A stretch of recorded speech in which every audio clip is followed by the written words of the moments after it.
Muscular dystrophy जो बच्चों में ज़्यादातर होती है और लड़कों में होती है, जिसको हम DMD कहते हैं, ड्यूशन मस्कुलर डिस्ट्रॉफी। तो इस तरह के जो बच्चे होते हैं जिसमें मस्कुलर डिस्ट्रॉफी होती है, उसमें एक सिम्टम बहुत ही ज़्यादा दिखाई देता है और उस सिम्टम को हम कहते हैं गॉवर साइन। गॉवर साइन का मतलब है जब बच्चा नीचे बैठ जाता है और जब वो बैठ के उठता है तो उसको उठने में परेशानी होती है, क्योंकि अक्सर DMD में क्या होता है कि जो थाई की जो मसल्स होती हैं और जो हमारे शोल्डर की मसल्स होती हैं वो बहुत ज़्यादा वीक हो जाती हैं।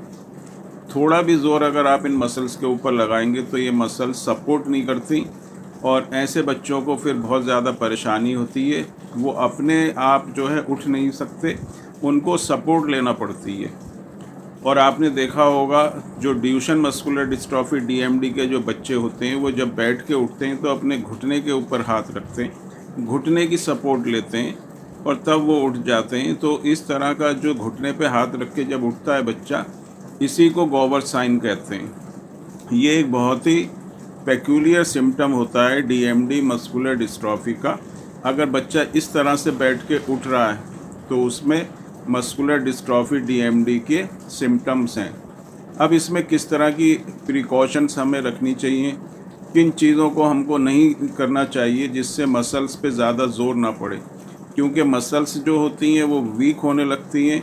और उसमें अगर आप बच्चे को बार बार कहेंगे बैठ के उठो, क्योंकि कुछ पेरेंट्स क्या होते हैं वो बच्चे से कहते हैं बैठो, फिर उसको देखते हैं कि अब वो कैसे उठ रहा है, उसको बार बार कहेंगे अब आप खड़े हो।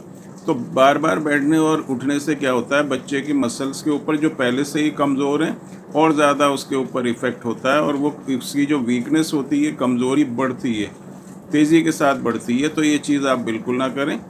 कभी कभी आप बीच में उसको कह सकते हैं कि बैठ के आप उठ जाओ, और पैरों पे जो है बच्चे को ना बैठाएं।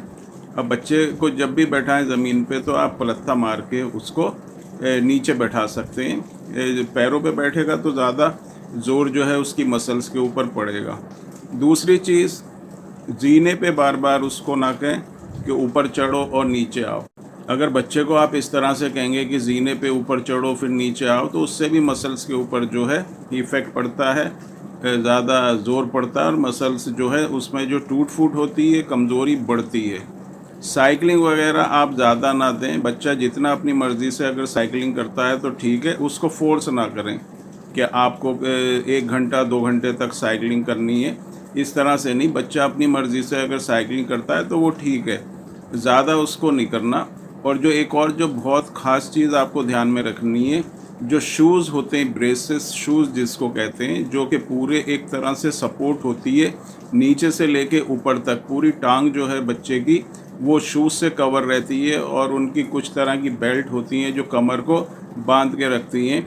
ये चीज़ बिल्कुल भी आप अपने बच्चे को यूज़ ना करें। जिनको DMD मस्कुलर डिस्ट्रॉफी की प्रॉब्लम है उनको इस तरह के जो शूज़ होते हैं वो बिल्कुल भी ना दें, क्योंकि ये शूज़ अगर आप देंगे तो ये शूज़ क्या होगा, बच्चे को बिल्कुल चारों तरफ से उसके जो मसल्स होती हैं उसको बांध देगा, उसका जो ब्लड सर्कुलेशन है वो कम हो जाएगा और उससे जो मसल्स की जो वीकनेस है वो बहुत ज़्यादा तेज़ी से बढ़ेगी। तो ये आपको प्रिकॉशन लेना, ये चीज़ें अपने बच्चे को यूज़ नहीं करानी है। और बच्चे को आप फ्रीली छोड़ें, वो जितना भी खेलेगा, बैठ के अपनी मर्ज़ी से बैठेगा उठेगा, तो उसमें कोई प्रॉब्लम नहीं है।